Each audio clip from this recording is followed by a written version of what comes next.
Very good, sir. The mask must be on. Actually, we shall get the best out of you. That's what people like.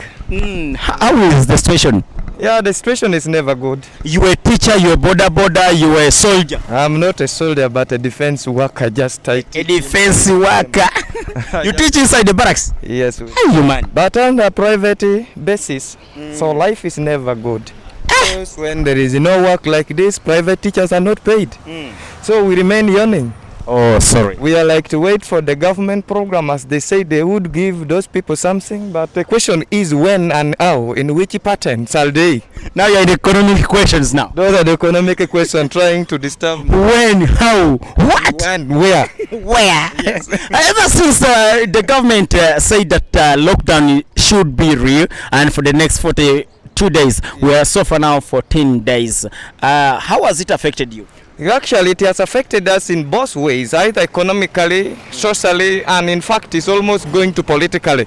Because politically, we had sent our leaders to go and talk about our problem, but I don't know, are they discussing this problem? Not yet, it's also under lockdown. The parliament is also under lockdown. Socially, we are told to sit far from our colleagues. You cannot go and talk to your friend nose to nose, nevertheless, you will catch up disease. Then economically, totally, there is nothing.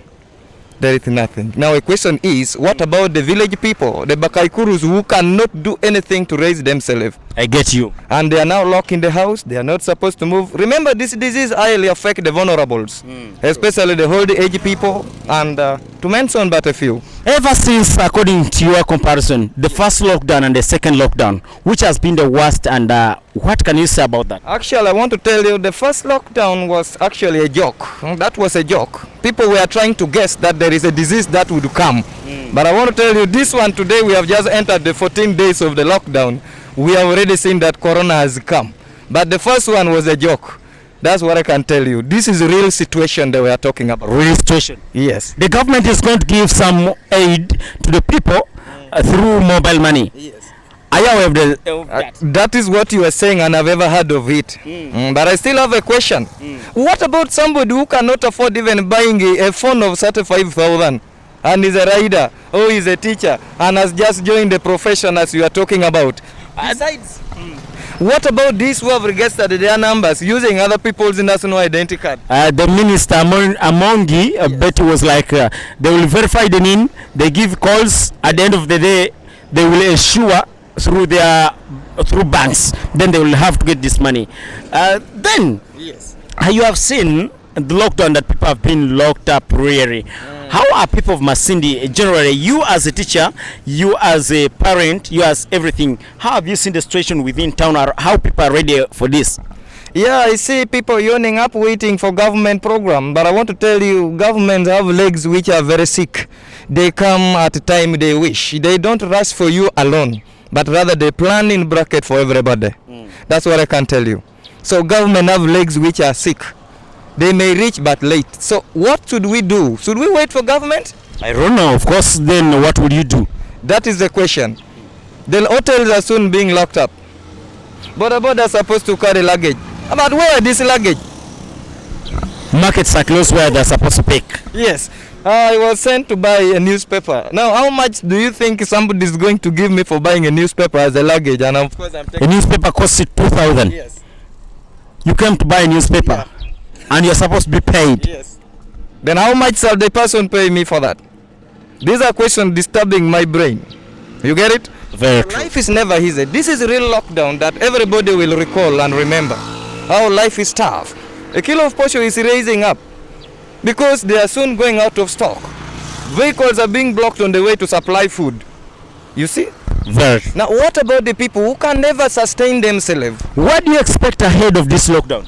I'm expecting a disaster, which will be another worse than corona. And that will be hunger or famine.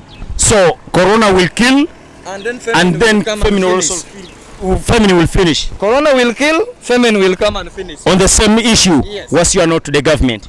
Yeah, actually we cry to the government to look at the majority, not the minority. The majority are on question mark. How shall they survive? So government should stand up on 2 feet and look at the people. Let them help us. We sent them there to go and talk about our issues, but we are waiting for their feedback. Ladies and gentlemen, these are views as from the start we started. This, I think, is the first person views which are too mature beyond our understanding. Master, Yes, please. what's disturbing us is the issue of education. Don't you think the education system of Uganda may change? Actually, when you talk about teaching, I become mad in my brain. We taught learners for term 1 work, we were chased to go home. We came for term 2, we were chased to go home. Now we were to go for term 3. A question is, when are they going to accomplish the syllabus of term 3? And how shall we promote these learners? P7 sat for exam, when is the result? And when the result come, what shall the parent do? Senior 4 did exam, we don't know when the result will come. Senior 6 is sat, we don't know when the result will come. And when the result come, of course, what do you say? Final words to the viewers, because words are too many, guys. Some of these words you listen them and feel sorry for everybody around the city. You feel sorry for everybody. Your last words towards the viewers. Yeah, I would like to just encourage my colleagues who may be watching to always stand up and sustain themselves. If there is no government job, can you survive? That question is very big. If there is no government job, you as a person, can you survive, and how? As a teacher of agriculture, I want to encourage my colleagues to come back to the hole.